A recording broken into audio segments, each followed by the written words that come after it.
sesudah Raja Yoyakim dibawa ke pembuangan di Babel. Haleluya. Tetapi masih ada Raja Yehuda. Tetapi masih ada Raja Yehuda. Kita lihat. Yang bernama Zedekia. Yang bernama Zedekia yang memerintah di Yerusalem. Haleluya. Tetapi kita tahu bahwa pembuangan itu bertahap. Artinya tidak berlangsung.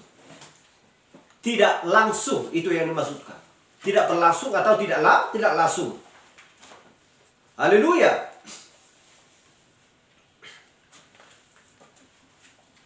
Dan Yeskiel sesudah ada di pembuangan pada saat itu. Ayat 7. Sampaikanlah perkataanku kepada mereka, baik mereka maupun mendengarkan atau tidak. Sebab mereka adalah pemberontak. Barangkali Allah mengatakan bahwa mereka adalah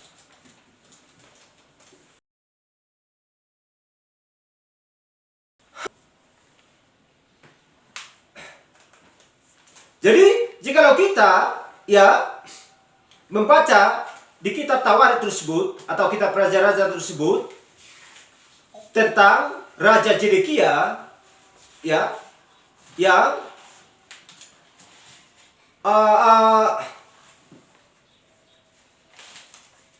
melihat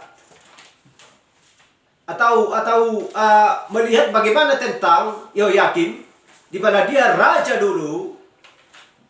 Haleluya.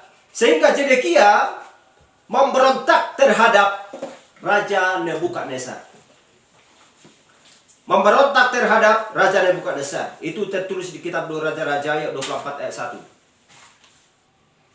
1. Haleluya. Sedangkan kita tahu Nebukadnezar adalah hamba Tuhan.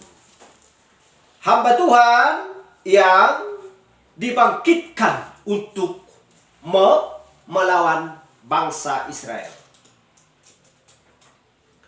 Haleluya. Atau menghukum Israel. Haleluya. Glory.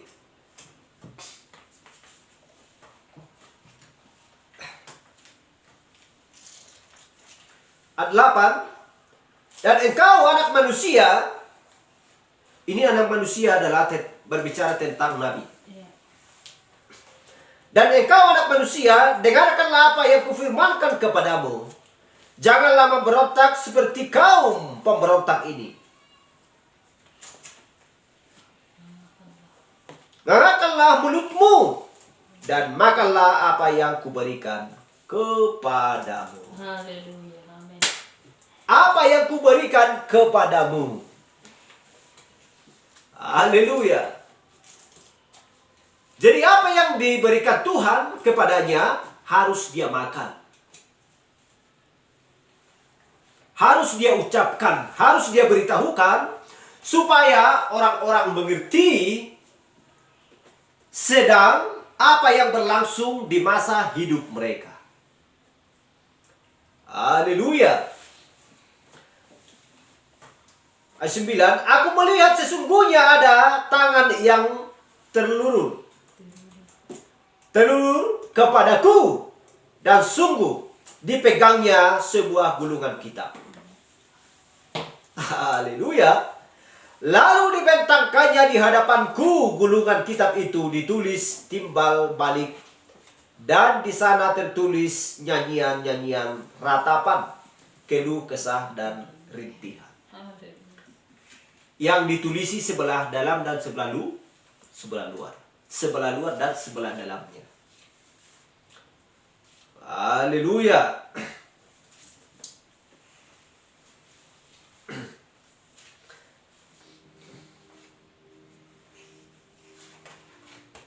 Jadi kita lihat tadi, dia 8 tadi, dan engkau anak manusia, dengarkanlah apa yang kupirmankan kepadamu, janganlah memberontak seperti kaum pemberontak ini. Makanlah mulutmu dan makanlah apa yang kuberikan kepadamu. Haleluya. Jadi ini adalah berbicara tentang akhir zaman. Ini adalah berbicara tentang akhir zaman untuk supaya firman tersebut dimakan oleh setiap orang yang percaya. Karena tidak ada lagi yang terselubung. Semuanya sudah terbentang di hadapan kita. Tidak ada lagi rahasia-rahasia yang tidak diselubungkan. Semuanya sudah disingkapkan untuk supaya setiap orang yang percaya mempelai wanita di akhir zaman mengerti bagaimana tentang peradaban dunia yang sedang sekarat ini. Dunia yang sedang runtuh ini. Haleluya. Jadi setiap kita melangkah bahwa tangga yang pertama, kedua, ketiga sama seperti haleluya. Sama seperti piramid ini. Kita sudah mengetahui di mana posisi kita. Sedangkan orang yang tidak mengerti Alkitab, firman Tuhan, mereka tidak akan mengerti di mana posisi mereka. Sehingga tiba saatnya nanti di suatu saat ketika Kristus datang untuk menghakimi manusia, maka mereka bingung dan tidak mengerti. Kenapa? Karena mereka tidak mau mendengarkan seorang nabi di akhir zaman. Haleluya. Sama seperti perjalanan ketujuh zaman gereja. Haleluya. Bila kita melakukan pekerjaan apa yang diajarkan oleh Irenaeus Martin Columba, maka kita tidak akan sampai kepada kasih akan saudara-saudara. Haleluya. Masih tetap saja di situ. Padahal Tuhan sudah mengajarkan selalu berjalan terus dan maju terus seperti bala tenteranya Allah yang sedang berbaris untuk melawan musuh. Haleluya.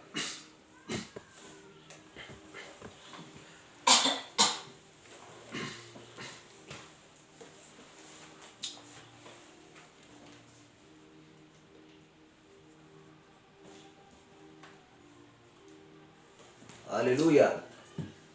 Aku melihat sesungguhnya ada tangan yang terulur kepadaku dan sungguh dipegangnya sebuah gulungan kitab.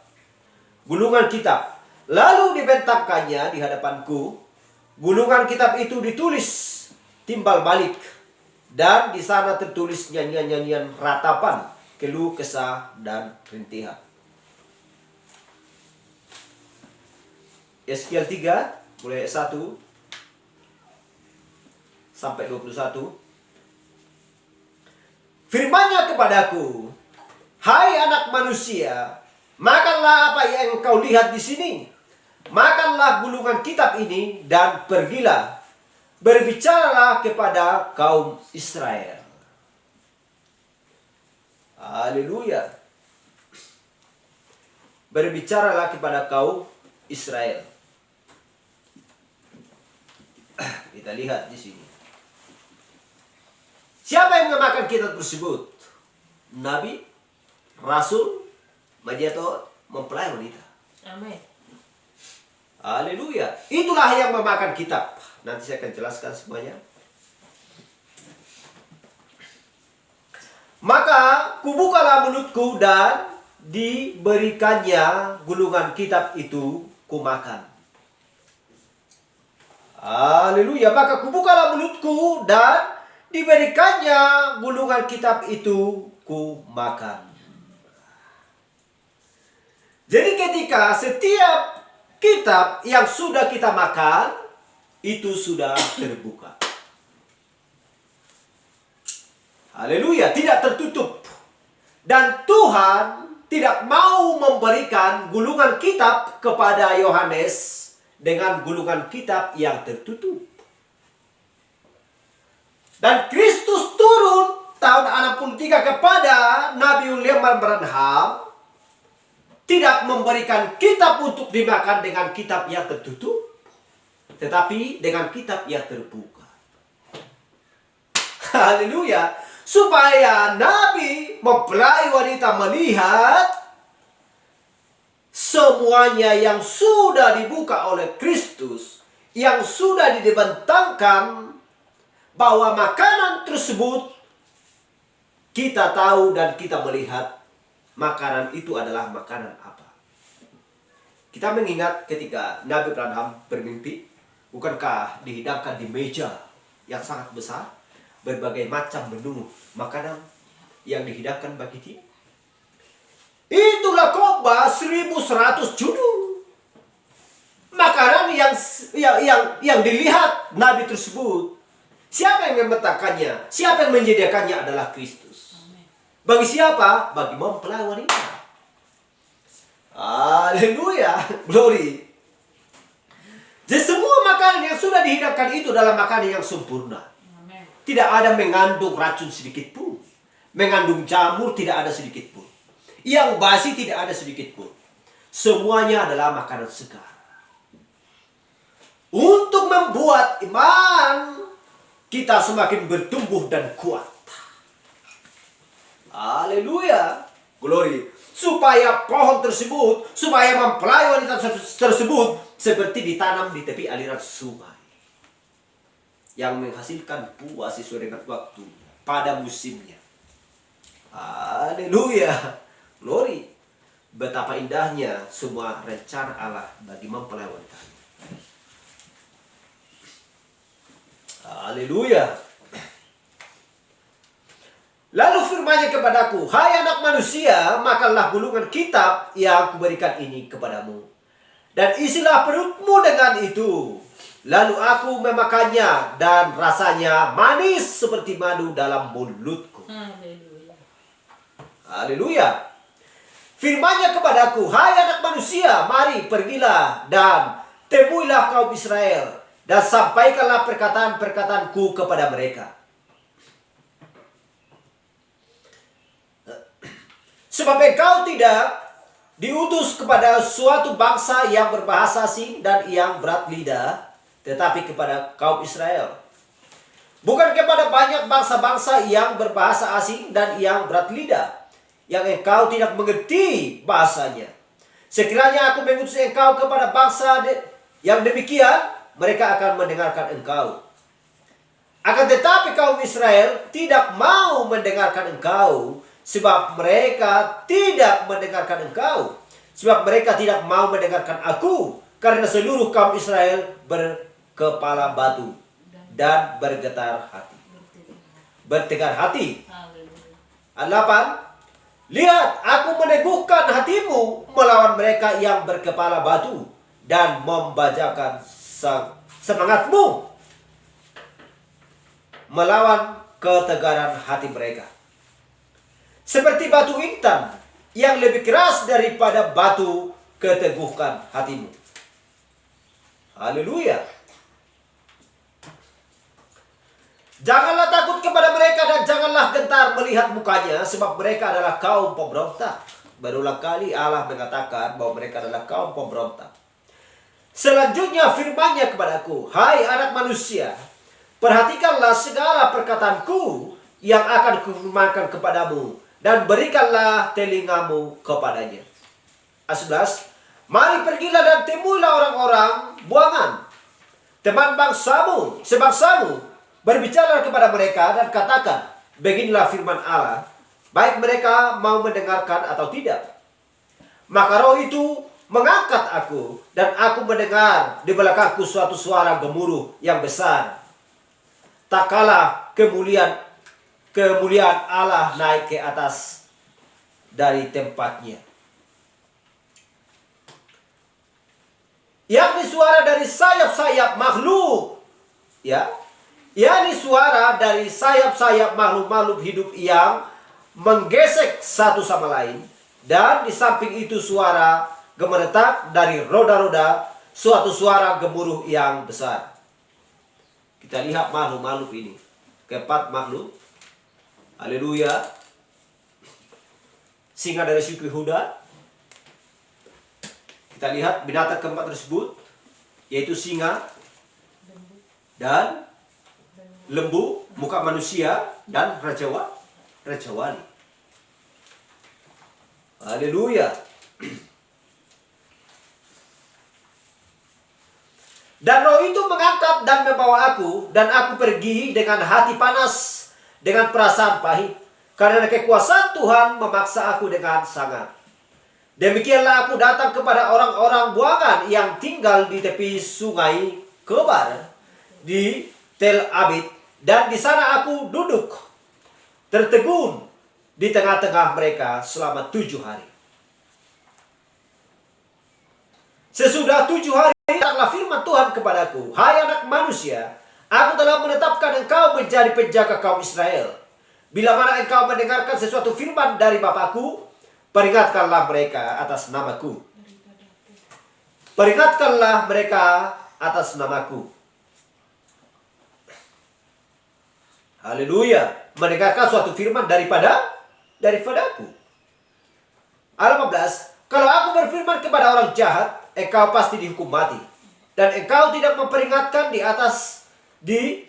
memperingatkan dia atau tidak, berkata apa-apa untuk memperingatkan orang jahat itu dari hidupnya yang jahat, supaya ia tetap hidup. Orang jahat itu akan mati dalam kesalahannya, tetapi aku akan menuntut pertanggungjawaban atas nyawanya daripada. Kita lihat ini ayat 18. Itulah sebabnya kita harus mengingatkan keluarga-keluarga, saudara-saudara, karena kita adalah sebagai garam dan terang, anak-anak terang di akhir zaman, harus memperingatkan apa yang salah, membenarkan apa yang benar. Kalau tidak, maka kita akan dituntut. Haleluya. Dengan kata lain, kesalahan dan perbuatan mereka akan dituntut Allah kepada kita. Sebab kita tidak memberitahukan kebenaran. Haleluya. Glory. Bila mereka salah, salahkan. Bila mereka benar, dibenarkan. Haleluya. Supaya ia tetap hidup. Orang jahat itu akan mati dalam kesalahannya. Tetapi aku akan menuntut pertanggungjawaban atas nyawa daripadamu. Tetapi jikalau engkau memperingatkan orang jahat itu, dan ia tidak berbalik daripada kejahatannya, dan dari hidupnya yang jahat, ia akan mati dalam kesalahannya. Tetapi engkau telah menyelamatkan nyawamu. Haleluya. Itulah sebabnya sebagai suratan-suratan Kristus yang hidup mempelai wanita di akhir zaman, selalu berjalan di atas yang benar. Haleluya. Tidak mau untuk melakukan pesta pora, kesenangan-kesenangan, pergi ke tempat-tempat hiburan, mabuk, main judi, dan lain sebagainya, supaya kita bisa mempertanggungjawabkan apa firman Tuhan yang sedang kita hidupi, supaya kita tidak dituntut Tuhan oleh karena perbuatan-perbuatan kita sendiri. Haleluya. Glory. Itulah sebabnya kita selalu mengucapkan kata-kata firman untuk didengar keluarga dan saudara-saudara kita. Menegur mereka oleh karena kesalahan mereka. Itu adalah koreksi dan kasih. Tetapi jika mereka jijik dan tidak mau mendengarkan, dan tidak mau melihat pekerjaan-pekerjaan kita yang sesuai dengan firman, biarlah Tuhan menghukum mereka. Dan Tuhan melepaskan kita daripada kegelapan dan membawa kita kepada hidup. Amen. Haleluya. Demikianlah firman Tuhan, menyelamatkan nyawamu. Haleluya. 22. Maka di sana kekuasaan Tuhan meliputi aku, dan ia berfirman kepadaku, bangunlah dan pergilah ke lembah. Di sana aku akan berbicara dengan engkau. Haleluya. Oh sorry, sampai ayat 21 tadi ya. Haleluya.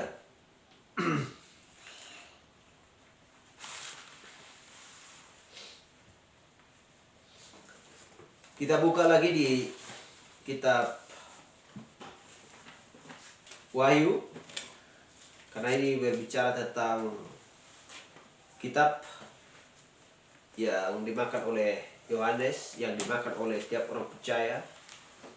Kitab Wahyu 10 ayat 7 sampai 11.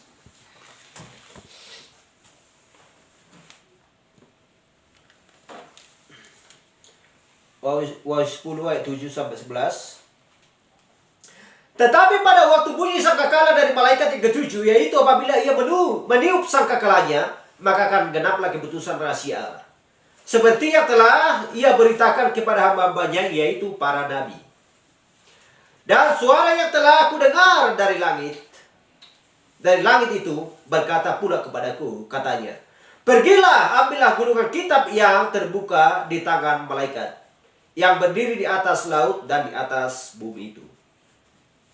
Lalu aku pergi kepada malaikat itu dan meminta kepadanya supaya ia memberikan gulungan kitab itu kepadaku. Katanya kepadaku, ambillah dan makanlah dia. Ia akan membuat perutmu terasa pahit, tetapi di dalam mulutmu ia akan terasa manis seperti madu.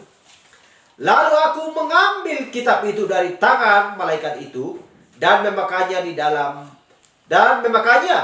di dalam mulutku ia terasa manis seperti madu, tetapi sesudah aku memakannya perutku menjadi pahit rasanya. Maka ia berkata kepadaku, engkau harus bernubuat lagi kepada banyak bangsa dan kaum dan bahasa dan raja. Yeah. Haleluya. Ini adalah berbicara tentang malaikat 4, 5, dan 6. Di sini berbicara tentang utusan seorang nabi, Amos 3:7. Utusan dia ke zaman. Dan ini juga berbicara tentang mempelai wanita. Haleluya, glory. Jadi setelah Yohanes memakan kitab tersebut, seperti yang kita baca tadi kitab Yeskiel, setelah dia memakan kitab, setelah nabi memakan kitab, di mulutnya rasa manis, tetapi di perutnya rasa pahit setelah kitab tersebut dimakan. Haleluya. Itu adalah sebuah gambaran bagi hidup kita di akhir zaman. Ketika kita memakan kitab ini, dan di mulut kita terasa manis, tetapi ketika sudah sampai di dalam palungan kita, maka terasa sakit. Sebagai seorang ibu yang sedang mengandung sakit bersalin. Haleluya. Itulah sebabnya bukan mudah untuk melakukan firman pesan di akhir zaman. Pesan firman untuk kita lakukan bukan mudah. Haleluya. Sebagaimana seorang bayi yang ada dalam kandungan, setelah tiba waktunya, dia lahir. Setelah ia lahir, diberikan minum susu. Haleluya. Setelah dia sudah mulai besar, sudah bisa berjalan, diberikan nasi. Tetapi bukan makanan yang keras-keras. Setelah dia remaja, sesuai dengan pertumbuhannya, sesuai dengan perawatannya, sesuai dengan makanannya yang bergizi, setelah dia remaja, dia mulai mengerti apa yang hendak dia lakukan, apa yang harus dia lakukan. Setelah itu, dia dewasa. Kalau sudah dewasa, sudah mengerti apa yang sedang dia perbuat. Haleluya. Hal yang sama juga ketika kita memakan kitab ini. Setelah kita memakan kitab ini, haleluya, maka kita akan tahu apa yang harus kita perbuat dan tahu apa yang diberitakan oleh Nabi dan apa yang sudah terbuka, di mana dulunya kitab tersebut terselubung, semuanya kita akan mengerti. Setelah kita memakan kitab yang sudah terbuka, bagaimana mungkin kita memakan kitab yang tertutup? Ya, bagaimana mungkin kita memakan kitab yang tertutup padahal tidak ada lagi yang bicara? Haleluya. Sesuai dengan polanya. Ketika kita memakan kitab yang sudah terbuka, maka mata kita terbuka, hati kita terbuka, semuanya kita tahu. Haleluya. Jadi tidak ada lagi rahasia, sehingga Kristus nanti datang untuk kedua kalinya, tidak ada lagi tuntutan bagi orang setiap yang percaya. Kenapa? Karena semuanya sudah dibukakan. Haleluya. Gak ada lagi alasan ini tertutup, ini masih setengah terbuka. Semuanya sudah terbuka, sudah dibentangkan di hadapan kita. Haleluya. Tetapi jikalau hanya mengetahui, membaca tanpa melakukan, maka seorang bayi ketika dia lahir tidak akan bisa berkembang, tidak akan bisa besar. Kenapa? Karena makanan yang diberikan kepadanya tidak makanan yang bergizi, tidak dirawat. Seorang bayi yang tidak dirawat dan tidak diasuh dengan baik, maka dia akan semakin kurus seperti tengkorak dan akan mati. Haleluya. Tetapi seorang bayi yang sudah dilahirkan seorang ibu, dirawat, diberikan makanan yang baik, yang bagus, yang bergizi, dijauhkan dari segala yang kotor, diasuh dengan benar. Haleluya. Ini adalah berbicara jasmani sehingga sampai kepada secara rohani, spiritual. Haleluya. Sehingga perkembangan bayi tersebut semakin besar, semakin beranjak besar sampai ke remaja, sampai ke dewasa. Haleluya. Sehingga dialah yang menggambarkan gandum yang sudah matang, siap dituai. Gak pernah gandum dipanen atau dituai dengan keadaan mudah. Yang dimaksudkan supaya tidak lalai, supaya tidak selalu di tempat atau selalu berjalan di tempat. Itu yang dimaksudkan. Ketika kita memakan kitab tersebut, oh, aku dalam berpesan, saya dalam mempelai wanita, aku sudah memakan kitab tersebut. Dari mana tandanya bahwa mempelai wanita sedang memakan kitab tersebut? Apakah masih tetap bayi? Apakah masih tetap remaja? Haleluya. Atau apakah dia semakin berkembang sampai dewasa?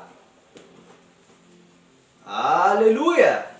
Itulah sebabnya ketika selesai masa pelayanan Yohanes, ketika dia memakan kitab tersebut, maka waktunya tiba. Haleluya. Waktunya tiba.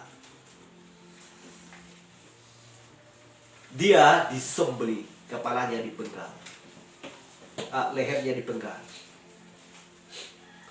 Haleluya. Tetapi mempelai wanita di akhir zaman, ketika kita sudah matang, sudah mengerti apa yang harus kita lakukan sedangkan firman Tuhan di akhir zaman, maka ketika tiba saatnya Kristus datang untuk kedua kalinya, gandum telah matang, akan siap dituai dan dimasukkan ke dalam lumbung kerajaan surga. Haleluya.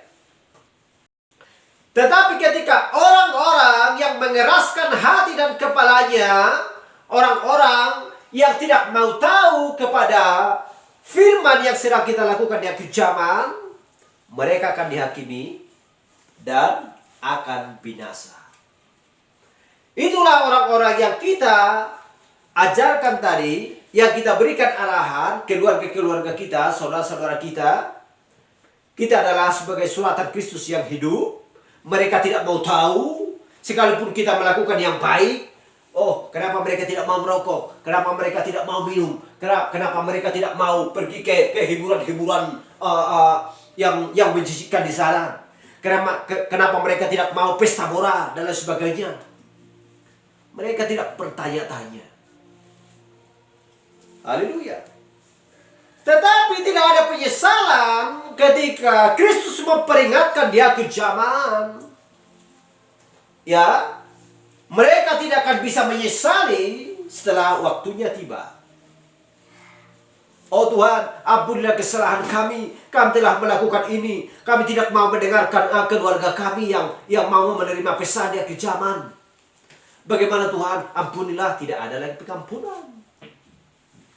Kasih karunia sudah tutup. Kasih karunia sudah berakhir. Karena ini adalah detik-detik terakhir. Ini adalah pengajaran yang akhir. Hujan yang akhir. Tidak ada lagi hujan-hujan yang akan datang nanti. Tidak ada lagi pengajaran-pengajaran yang baru yang akan datang nanti. Tidak ada lagi utusan nanti yang akan datang. Tidak ada lagi rasul nanti yang akan datang. Ini adalah nabi yang terakhir. Haleluya. Tetapi orang-orang yang berada di luar daripada pesan, mereka sedang memberikan makanan yang berulat, makanan yang sudah bermalam kepada seorang bayi tersebut. Haleluya. Sehingga dia tidak mau mengasuh anaknya sampai besar. Sehingga terjadilah penyakit. Sehingga tubuhnya seperti tengkorak dan mati. Itulah secara rohaninya. Secara spiritualnya. Haleluya. Selalu di tempat saja. Itu aja. Itu aja. Haleluya. Lalap di situ aja. Bahwa kita tahu bahwa di masa Martin Luther adalah pengudusan. Haleluya.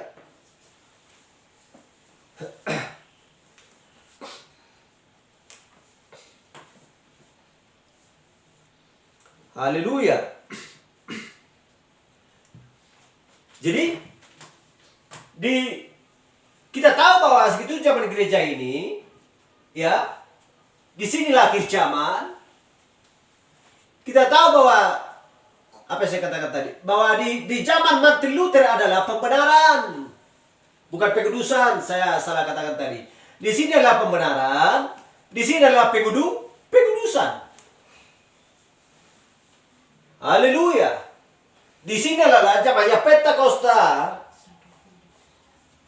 Tetapi setelah itu datanglah seorang nabi untuk membawakan pesan di akhir zaman.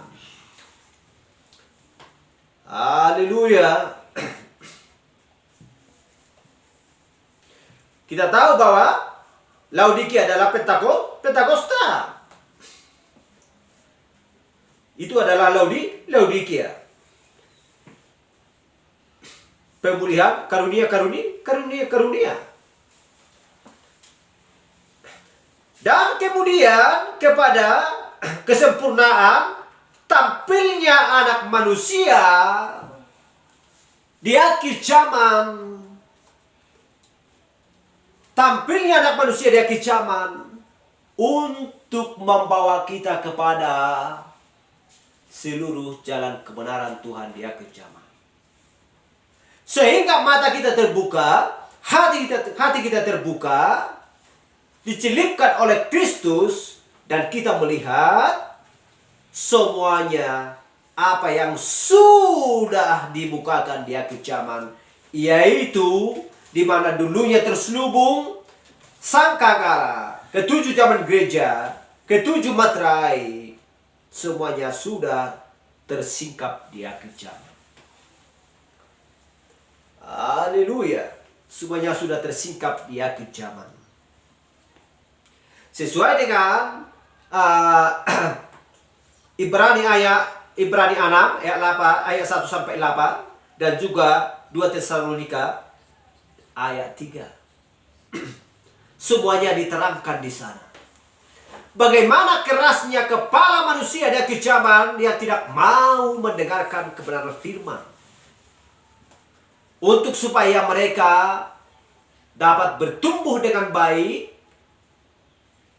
dan sampai kepada kematangan seperti gandum dan siap dituai masuk ke dalam lumbung kerajaan surga dan mewarisi hidup yang kekal. Haleluya. Glory. Jadi orang yang tetap tinggal di tempat dan tidak mau bergerak berjalan sesuai dengan program dan peraturan firman, peraturannya Allah, sesuai dengan utusan di akhir zaman, maka mereka akan binasa. Karena mati kerdil tinggal kerangka, tengkorak, itu namanya sudah mati. Haleluya, glory. Tetapi karena kita adalah pilihan Tuhan, kita mau bergerak dan tidak berjerih lelah dan tidak mau mengeluh. Sekalipun kita dikucilkan, sekalipun kita tidak dianggap manusia yang tidak mempunyai moral, yang tidak mempunyai tradisi ada istiadat, karena kita tidak mau bergabung dengan duniawi, karena kita sudah dikeluarkan daripadanya, ya, supaya dosa dan malapetakannya tidak bercampur atau tidak terlibat bagi kita, atau tidak ditimpakannya kepada kita. Haleluya. Dan seruan itu, keluarlah daripadanya, sebab dosa-dosa mereka sudah bertimbu-timbu sampai ke langit. Siapa yang mau keluar? Hanya orang pilihan. Hanya orang yang mengandung firman. Haleluya. Hanya Rut yang mau keluar dari Moab, penyembah berhala tersebut, untuk supaya berjumpa dengan Boas. Haleluya. Betapa senangnya kita berjumpa dengan Boas kita, Kristus kita, yang menciptakan langit dan bumi dan segala isinya, dan meninggalkan Moab kita, di mana kita dulu pernah di Moab. Hanya di situ aja, bergerak di tempat saja, berjalan di tempat saja, tidak mau keluar daripada Moab. Haleluya. Glory. Masa Tuhan sudah berseru, keluarlah hai umatku, masa masih tetap di situ, tidak mau bergerak, tidak mau beranjak. Haleluya. Tuhan akan menjatuhkan hukuman kepada Sodom. Tuhan akan menjatuhkan hukuman bagi dunia di zamannya Nuh, ketika mereka tidak mau masuk dalam bahtera. Haleluya. Glory. Betapa Yesus mengasihi manusia ketika manusia mengetok pintu dulunya ketika Kristus ada di bumi. Ketoklah pintu, maka pintu akan kubukakan bagimu. Tetapi di akhir zaman, Kristus datang untuk mengetok pintu manusia. Manusia tidak mau membuka. Manusia tidak mau keluar lewat seruan tersebut. Tetap saja di Wahyu 17. Haleluya. Kalau mereka masih tetap di Wahyu 17, tidak mau mendengar Wahyu 19, bagaimana mungkin tidak mau mendengarkan Wahyu 18, bagaimana mungkin dia masuk kepada Wahyu 19? Di perjamuan kawin malah dan domba Allah. Haleluya. Glory. Bagaimana mungkin kita bisa menaik mobil sedangkan kita masih tetap di rumah? keluar dari rumah sampai ke jalan di mana mobil tersebut bisa jalan di atas jalan tersebut, ya, di pasar hitam tersebut. Bagaimana mungkin kita bisa masuk naik mobil kalau kita masih tetap di dalam rumah? Haleluya. Itulah sebabnya ketika mobil datang, orang mau ke pajak, ayo mobil datang, cepat, nanti terlambat, nanti kita ditinggalkan. Haleluya, sehingga orang-orang pun buru-buru, ya, secepatnya untuk supaya bisa naik mobil. Karena suara sudah ada, seruan sudah ada. Jadi kalau mereka tidak mau tahu, maka mereka akan tinggal. Haleluya, glory. Itulah sebabnya kita sudah memakan kitab dan mengerti dan tahu apa yang harus kita lakukan. Dan memakan makanan yang sempurna. Ini adalah pesan firman di akhir zaman. Yang sedang kita nikmati, yang sedang kita makan. Untuk menyempurnakan kita. Menjadi sosok seorang manusia sempurna. Haleluya. Jadi itulah sebabnya kita harus berusaha dan melihat dan mengetahui posisi kita di mana. Harus hati-hati, harus berwas-was. Jangan karena harta, jangan karena melihat dunia sehingga kita tergiur, sehingga kita meninggalkan firman. Karena hidup manusia sekarang sudah panjang 80 tahun, 90 tahun. Haleluya. Tetapi Yerusalem yang baru, dunia kita yang baru nanti tidak akan berkesudahan. Amin. Dan hidup kita pun juga tidak akan berkesudahan. Haleluya. Hanya dunia ini akan berakhir. Haleluya. Kemewahan kecanggihan dunia ini akan berakhir. Amin. Akan menjadi hancur dan menjadi puing-puing. Tinggal puing-puing. Gak bisa dilihat oleh kasat mata. Haleluya. Tetapi bagaimana kita dengan Bapa kita? Tubuh dengan kepala tidak akan bisa dipisahkan. Haleluya. Dari awal sampai selama-lamanya. Bahwa kepala kita adalah Kristus. Roh Kudus adalah pemimpin kita. Membawa kita kepada seluruh jalan kebenaran. Haleluya. Haleluya. Itulah sebabnya kita tidak perlu melihat orang-orang yang sedang sibuk, bahkan beribadah pun minggu nggak ada, berdua pun nggak sempat, hanya memikirkan harta supaya saya memiliki hotel, supaya saya memiliki pabrik, supaya saya memiliki minimarket dan lain sebagainya. Tetapi mempelai wanita cukup sederhana, punya mobil biasa, punya tanah biasa, pakaian dan lain sebagainya, tetapi kita tidak pernah meninggalkan firman Tuhan. Amin. Haleluya. Haleluya. Itulah satu-satunya makanan dan kehidupan kita. Terpujilah nama Tuhan. Sampai di sini firman Tuhan. Biar minggu depan kita jelaskan lagi. Haleluya.